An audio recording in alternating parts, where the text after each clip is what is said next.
Welcome to the Phases of Venus Lab Procedure Part 1, where we'll be taking data, in other words, observations of Venus in the geocentric theory of the universe. To do that, we'll use this applet where the center of the universe is taken to be the Earth.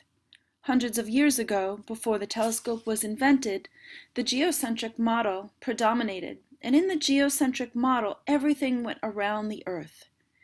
As for Venus, Venus was expected to also go around the Earth in a main deferent orbit, but also around an epicycle at the same time. And this epicycle for Venus is fixed between the Sun and the Earth. So Venus's motion is the sum of the two motions of going around the epicycle while also having this epicycle move around the main deferent orbit. All the while the epicycle is fixed between the Earth and the Sun. In this upper right region of the animation, we see what Venus would look like if you could observe with a telescope from Earth. So let's stop Venus when it's between the Earth and the Sun. So here around the epicycle, which is not to scale, Venus is closest to the Earth and it's between the Earth and the Sun.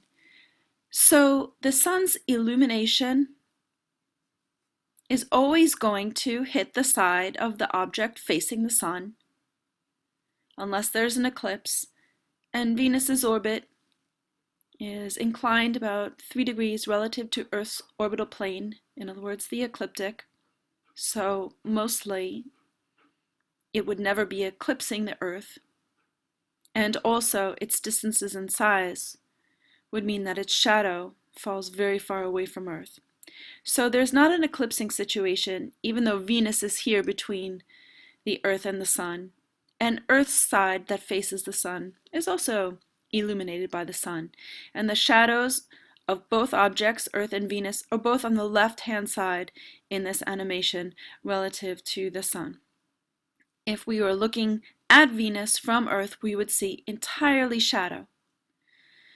So as Venus carries on, moving around its epicycle, while moving around the main deferent orbit, its appearance from Earth changes.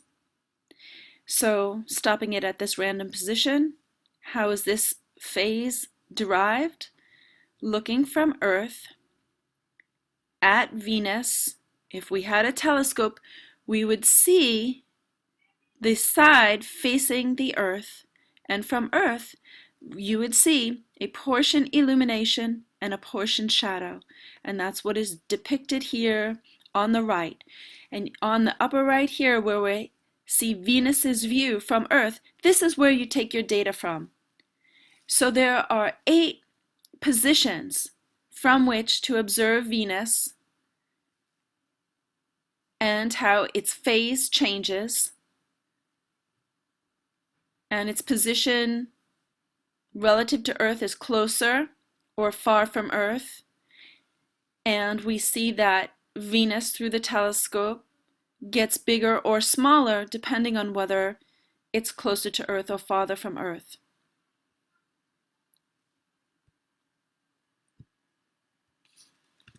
So you'll be taking data which is drawing the phase of Venus as seen in this picture in the upper right at 8 different positions, A through H.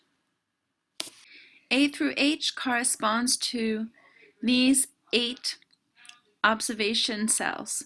So you'll be drawing what you see as the phase of Venus in the circle, and this is representing the face-on view of Venus through a telescope as viewed from Earth.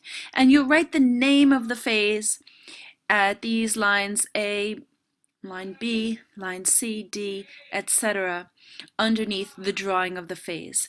So the line, the blank, where it's lettered A through H, is where you write the name of the phase, and the circular disc is where you draw the face-on view of the phase as depicted here in the animation, and you can see it continually changes, but we will make 8 observations, A through H.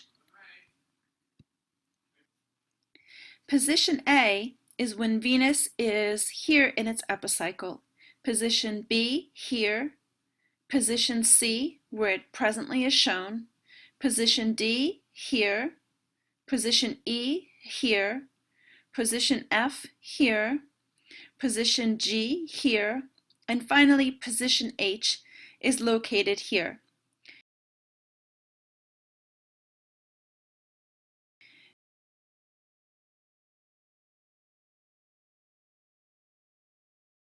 So I'm going to let the sequence begin at position A. Position A is approximately located here, with Venus in this position in its epicycle. Position B, a little further along here, midway between A and C. So you can let the animation elapse. Position B is approximately located here. Position C, when again, Venus is between Earth and the Sun, but at the far position on its epicycle. This is position C. This will be position D, about halfway between C and E. So you can let the animation continue to position D and record your observation of Venus on your data page in position D. Position E is approximately here, and notice that it's opposite where position A, where Venus began with the data taking. Position E is opposite position A. After position E will be position F, which is approximately here. Take your data for Venus, draw the line between light and dark, and then shade in the shadow side. And we will name the phase by the illuminated portion. This is position F, and you can let the animation continue to position G. Actually, let it go a little bit too far for position G. And then the final position H will be midway between G and A. So you can let the animation continue just a little bit further to position H.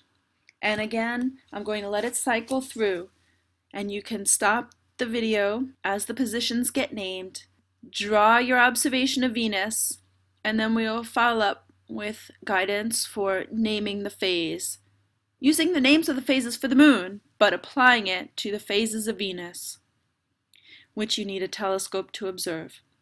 So this is the last and final position H. So again, I'm going to go through the whole sequence, but I'm going to start at A, so let me evolve the animation just a little bit.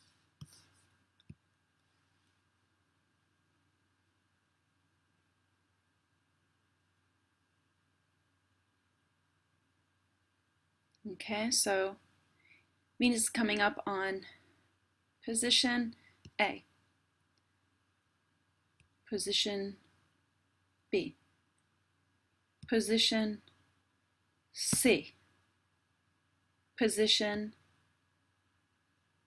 D, position E, position F, position G, position H.